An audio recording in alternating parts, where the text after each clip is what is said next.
তো আজকে সবচেয়ে মজার জিনিস হয়েছিল, আমি যখনই ভিডিওটা অন করেছি তখনই সাথে সাথে কারেন্ট চলে গেছে। তো চলো, আমি দিশা তোমাদের সাথে আরও একটা নতুন ভিডিও নিয়ে চলে এসেছি।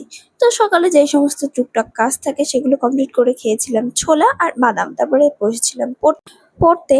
আর আজকে ছিল আমাদের কলেজের একটা দরকার, তো সেই কারণ আমার সামনেই 6 সেমের এক্সাম, তো তাই অ্যাডমিট আনতে যাওয়া দরকার ছিল, ওই জন্য সকালে আর পড়াতে যাই। তো তাই তাড়াতাড়ি করে স্নান করে চলে এসেছি আর শ্যাম্পু করেছিলাম।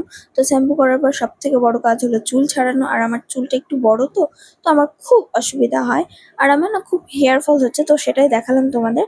তো তোমরা যদি হেয়ার ফল কিভাবে ঠিক হবে যদি কেউ জেনে থাকো অবশ্যই জানিও আমায়।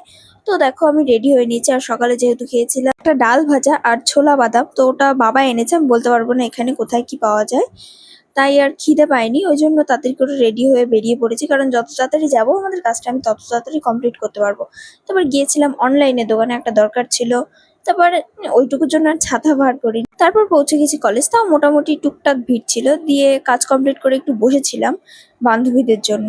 তারপর ক্যান্টিনে গিয়ে আড্ডা মারছিলাম, আড্ডা মারতে মারতে খেয়েছিলাম প্রথমে ঘুগনি, তারপর ডিম টোস্ট। তারপর বেরিয়ে পড়েছি, কি আর করার, কলেজে গেলে এই টাকা টাকা খরচ করবো, আর এর থেকে বেশি কিচ্ছু না। তারপর একটা বান্ধবী খাইয়েছিল আমাদের মাজা, আর দেখো ফুল গাছটা কি সুন্দর লাগছে না।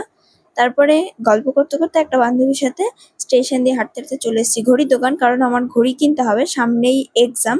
আর আজকে ছিল প্রচন্ড গরম, মানে বলার মতো না, সারাদিন আমি চুল খুলতেই পারিনি। আর সকালে যেহেতু শ্যাম্পু করেছিলাম চুলটা পুরোই ভেজা, তো এইভাবেই আমায় বাড়ি ফিরতে হয়েছে, আর যা গরম।